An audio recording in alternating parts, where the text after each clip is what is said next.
Pernah nggak sih kita lihat orang yang kelihatannya selalu tenang? Lagi situasi panas, dia tetap kalem. Dihardik orang, mukanya santai. Dunia di sekitarnya ribut, tapi dia bisa mikir jernih. Rasanya kayak punya jurus rahasia. Padahal mereka bukan superhero loh. Mereka cuma punya kebiasaan tertentu yang bikin tetap tenang. Bahkan saat segalanya kacau. Dan kabar baiknya, kebiasaan ini bisa kita latih juga. Jadi, kita semua bisa juga loh jadi orang yang super tenang dalam kondisi apapun. Nah, di sini aku mau share beberapa stepnya. Yang pertama, kita harus paham cara tubuh bekerja saat stres. Saat stres, tubuh kita aktifkan mode fight or flight, warisan dari zaman purba. Jantung berdetak kencang, nafas jadi pendek, otot menegang, pikiran muter cepat, tubuh bersiap melawan atau kabur. Jadi, dari zaman dulu nih, sebetulnya kita tuh udah mode waspada. Bedanya, waktu nenek moyang kita dulu tinggal di hutan, itu sangat berbahaya. Bisa ketemu ular, harimau, jadi mereka otomatis siaga ya. Tapi bedanya kalau di zaman modern, ancamannya itu bukan lagi harimau, bukan lagi ular, tapi bisa jadi WA dari bos, email dari kantor jam 11 malam, atau apapun itu. Orang yang tenang nggak pernah mematikan reaksi ini, tapi mereka sadar saat itu mulai muncul. Mereka kenali sinyal awal, nafas berubah, suara naik, tangan dingin, dan mereka segera menenangkan sistem sarafnya. Caranya, 1. Latihan pernafasan seperti box breathing, tarik nafas 4 detik, tahan 4 detik, hembuskan 4 detik, tahan lagi 4 detik. Yang kedua, teknik grounding, 5, 4, 3, 2, 1. Menyebut nama benda yang dilihat, 4 yang disentuh, 3 suara yang terdengar, 2 aroma yang dicium, dan 1 hal yang disyukuri. Latihan ini kirim sinyal ke otak, tenang, semua aman bos. Gak ada harimau, gak ada ular. Membedakan fakta dan cerita di kepala. Kebanyakan stres datang bukan dari kejadian, tapi dari narasi yang kita buat sendiri. Contoh, HR ngajak ngobrol, besok kita ketemu sebentar ya. Otak langsung mikir, wah pasti ada masalah besar nih. Padahal faktanya baru satu, kita diajak ngobrol. Orang yang tenang jago nanya ke dirinya sendiri, apa fakta objektifnya? Apa ini cuma asumsi atau ketakutan?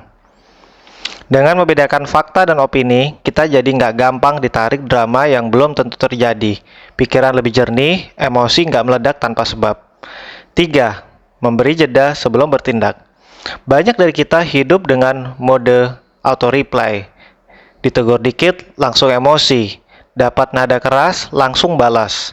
Tapi orang yang tenang punya kebiasaan pause sebentar sebelum merespon. Itulah yang disebut response gap. Ruang antara stimulus dan reaksi.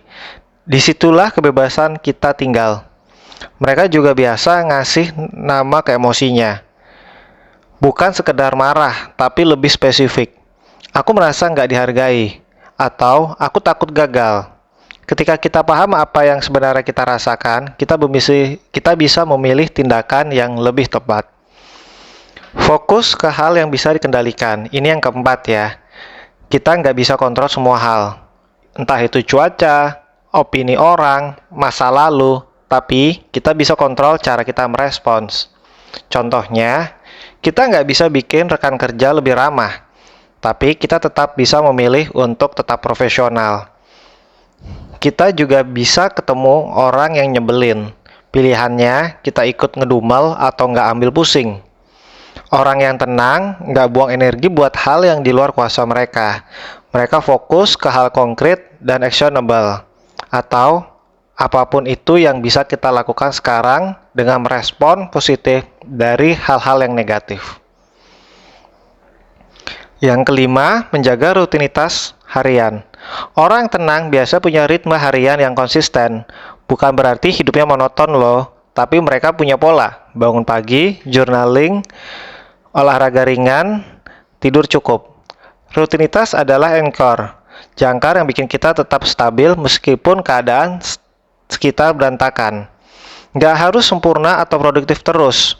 Duduk sore sambil baca, ngopi, atau nulis satu kalimat refleksi, semua itu ngebantu juga keseimbangan emosi. Yang keenam, bersahabat dengan rasa tidak nyaman. Orang yang tenang nggak lari dari rasa nggak enak. Justru mereka udah terbiasa hidup berdampingan dengan ketidaknyamanan. Tampil di depan umum walaupun deg-degan. Jujur meskipun sulit.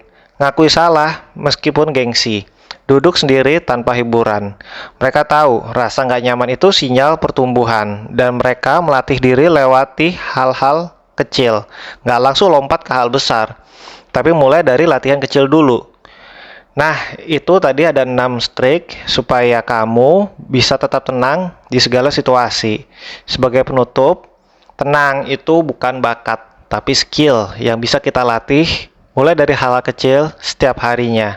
Tenang itu bukan bawaan lahir, tapi hasil dari latihan.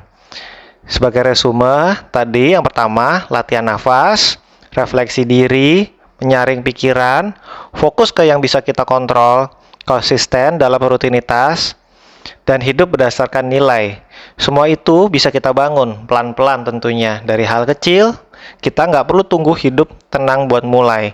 Kita bisa mulai dulu, biar hidup merasa lebih ringan.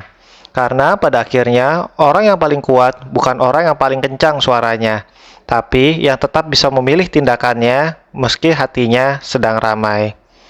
Kalau artikel ini terasa bermanfaat buat kamu dan kamu pikir ini juga bisa bermanfaat buat orang lain, jangan ragu untuk membagikannya ke orang-orang terdekatmu. Siapa tahu satu langkah kecil ini bisa bantu banyak orang menghadapi hari dengan kepala lebih dingin dan hati lebih tenang.